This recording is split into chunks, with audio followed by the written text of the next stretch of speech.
안녕하세요, 여러분. 네, 정신간호학 저희 살아있네 사조 발표 시작하겠습니다. 저희는 다양한 정신건강 관련 모형 이용한 전략 적용 토이 5 주제이고요.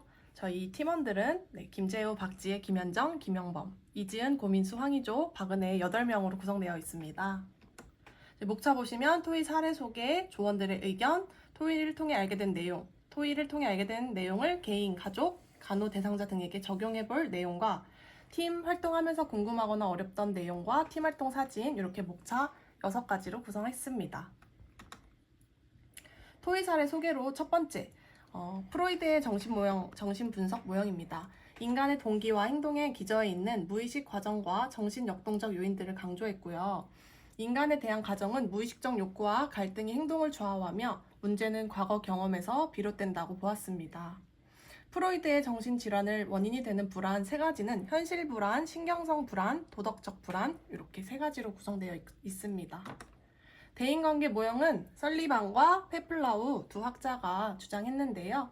인간 간의 상호작용이 정신 내 작용보다 더 중요하다고 말을 했고, 페플라우 간호사는 이렇게 이 역할을 말을 했는데요. 이방인, 자원인, 교육인, 지도자, 대리인, 상담자. 페플라우의 간호사의 역할 이렇게 적혀 있습니다. 이 대인관계 모형의 의사소통 방식은 환자의 감정을 공감하고 효과적인 상호작용 기술을 가르친다는 의사소통 방식을 적용하였습니다. 세 번째는 회복 모형입니다. 회복이란 자신의 잠재력을 최대한 발휘하고 노력하면서 그들이 선택한 지역사회에서 의미 있는 삶을 살아가고 자신의 건강과 안녕을 향상시키기 위해 개인적 노력에 의해 이루어지는 변화의 과정이라고 보았습니다. 의사소통 방식은 치료 목표를 대상자와 함께 설정하며 자원 활용을 도움주고 회복 모형에서 제시하는 기본적인 원칙 10가지 있습니다. 한번 읽어보겠습니다. 인간 중심, 다양한 방법을 통해 이루어지고요. 전인적인 관점에서 동료에 의한 지지, 관계를 통한 지지, 그리고 문화의 영향을 받고 심리적 외상과 밀접한 관련성이 있습니다. 또한 역량 중심과 존중을 기반으로 하고요. 희망을 이끌어낸다는 이 10가지 기본적인 원칙이 적용됩니다. 네 번째는 사회적 모형으로 자즈와 케플런입니다. 이들은 개인을 초월하여 개인과 개인의 생활 경험에 영향을 주는 사회적 환경을 고려했고요. 부적응적인 행동은 문화에 따라 다르게 정의된다고 보았습니다. 그래서 인간에 대한 가정은 사회적 환경이 정신건강에 영향을 미친다고 보고요. 의사소통 방식은 지역사회 기반으로 환자의 지원 체계를 마련했습니다. 실존적 모형, 세 학자입니다. 프랑클, 글렌서, 로저스고요. 인간관에 대한 실존주의 철학을 기본 가정을 현상학적 방법에 결합하여 대상자를 더욱 이해하고 효과적인 치료를 달성하려는 의도에서 개발된 정신의학의 한 개입 방법입니다. 이 세 학자들은 의사소통 방식을 대상자의 경험을 공감하며 성장과 자아 실현을 지원하는 의사소통 방식을 사용하였습니다. 실존적 모형 세 학자 플랭크, 글렌서, 로저스였습니다. 인지행동 모형은 백과 앨리스 두 학자가 있는데요. 사고, 분석, 판단, 결정 및 수행하는 개인의 능력에 기반을 두고요. 인지적 접근법을 사용했습니다. 근데 이제 백과 앨리스는 개인의 합리적 사고를 하기도 하고 비합리적 사고를 하기도 하며 비합리적 신념이 문제의 원인으로 작용한다고 보았습니다. 그래서 이들은 인간에 대한 가정은 인간은 자신의 사고가 감정을 좌우하고 의사소통 방식으로는 대상자의 사고 패턴을 확인하고 새로운 행동을 촉진하는 의사소통 방식을 사용하였습니다. 7번째 의사소통 모형 번과 바칠라빅입니다. 인간이 타인의 행동을 의미를 이해하기 위해 송신자와 수신자 간의 효과적인 의사소통이 이루어지는 것에 초점을 뒀고요. 의사소통 모형에서는 잘못된 의사소통 패턴은 메시지가 왜곡뿐 아니라 관계의 단절을 초래하고 이것은 정신질환이나 증상의 원인이 된다고 보았습니다. 의사소통 방식으로는 메시지의 정확성과 효과성을 점검하는 방식을 사용하였습니다. 8번째 의학 모형입니다. 전통적인 의사와 환자 관계에 기반하여 정신의학적 진단과 치료에 중점을 둔 건데요. 인간에 대한 가정은 정신질환은 생물학적 요인에서 기인한다고 보았습니다. 의학 모형은 생물학적 요인에서 기인했다. 그리고 의사소통 방식은 질병 중심으로 문제를 설명하고 치료 계획을 수립하였습니다. 간호 모형입니다. 인간의 생물학적, 심리, 사회적, 문화적, 환경적 욕구에 관심을 두는 전인적이고 통체적인 개입 방법입니다. 의사소통 방식은 대상자의 감정을 경청하고 문제 해결에 초점을 두었습니다. 네, 저희 8명 토론 조원들의 의견 한번 띄워보았습니다. 우리 김재호 화구님, 앨리스의 합리적 정서치료 모형 적용해 주셨고요.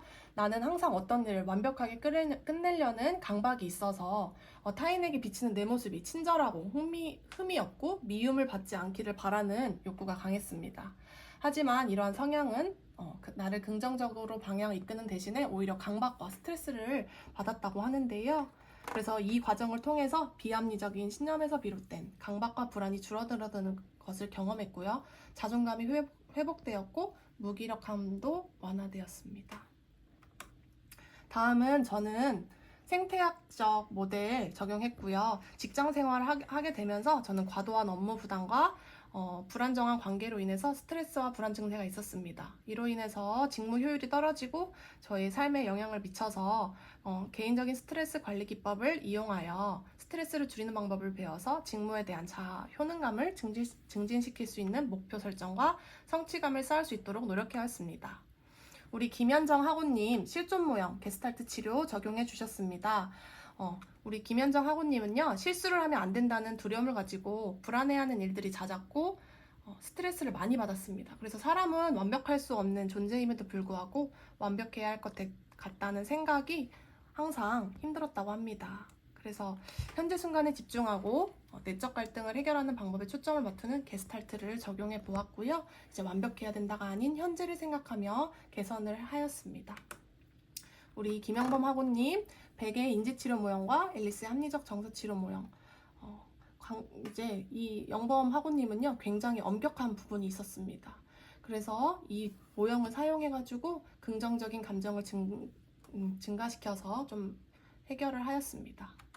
이지은 학우님, 모든 일에 완벽해야 되고 효율이 알아서 깔끔하게 되어야 되는 강박이 있었습니다. 그래서 합리적 치료 모델 사용해서 통제할 수는 없지만 내가 할 수 있는 일에 최선의 방법을 적용하였습니다. 고민수 학우님, 베개 인지치료 모형, 앨리스의 합리적 정서치료 모형 이렇게 결합해가지고요. 어릴 때부터 일을 미루는 습관을 가지고 있었는데 비합리적인 신념으로 스스로 속였으며 이를 통해 나의 성장 가능성을 스스로 제한했다는 것을 깨달았습니다. 황희조 학우님, 로고 치료, 게스탈트 치료. 저는 중요한 결정을 앞두거나 실패할 가능성을 생각할 때 자신감이 떨어지고 무기력해지는 습관이 있어서요. 감정을 회피하지 않고 중요한 결정을 내릴 때 더 자신감을 가질 수 있었습니다. 박은혜 학우님, 베개 인지치료 모형, 앨리스의 합리적 정서치료 모형. 항상 비교하면서 완벽에 가까이 하려고 했는데요. 역기능을 유발했고요. 그래서 공감과 소통을 통해 만족하게 살려고 다짐했습니다. 토론을 통해 알게 된 내용은 앨리스의 합리적 정서치료, 결과 불합리적 신념이 정신적 고통의 주요 원인을 명확하게 인식하게 되었고요. 게스탈트 치료는 현재의 순간, now, 집중하도록 강조하면서 여기 지금에서 느끼는 감정을 그대로 받아들여지는 연습을 가능하게 했습니다. 로고 치료, 인지의 행동 모형 이렇게 2가지 토론을 통해 알게 된 내용 저희가 기재를 해놨고요. 앨리스의 합리적 정서치료 모형은 개인, 가족, 간호 대상자, 만성질환병으로 삶이 끝났다라는 생각을 병에도 불구하고 행복할 수 있다로 변화시키는 데 활용했습니다. 게스탈트 치료, 간호 대상자 적용 보겠습니다. 감정 억압으로 스트레스를 겪는 환자에게 자기인식을 높이고 현재 경험을 수용하도록 돕는 기술. 로고 치료는 개인, 가족, 간호 대상자 이렇게 3개 또 세트로 저희가 넣어놨는데요. 로고 치료, 간호 대상자는 암 환자가 치료 과정에 희망을 유지하고 삶의 가치를 새롭게 정립하도록 돕는 데 효과적입니다. 또 인지행동 모형, 간호 대상자에게 적용을 해보면 스트레스로 인해 건강이 악화된 환자에게 스트레스 대처 기술과 긍정적 사고 훈련을 제공할 수 있습니다. 저희는 이번 팀 활동을 하면서 궁금했거나 어려웠던 내용 후기입니다. 그래서 이런 다양한 모형을 실생활에 적용을 하면서 자신들의 문제를 해결하려고 한 과정을 공유했고요. 특히 베개 인지치료와 앨리스 합리적 정서치료를 통해서 개인의 비합리적인 신념을 인식하고 긍정적인 측면으로 전환하려는 방법을 모색했습니다. 또한 이 과정에서 의견을 통해 격려받고 팀원들 간의 지지와 이해가 큰 힘이 되었습니다. 네, 마지막으로 저희 팀 살아있는 사조 8명의 팀 활동 사진입니다. 네, 저 이상 발표 마치겠습니다. 감사합니다.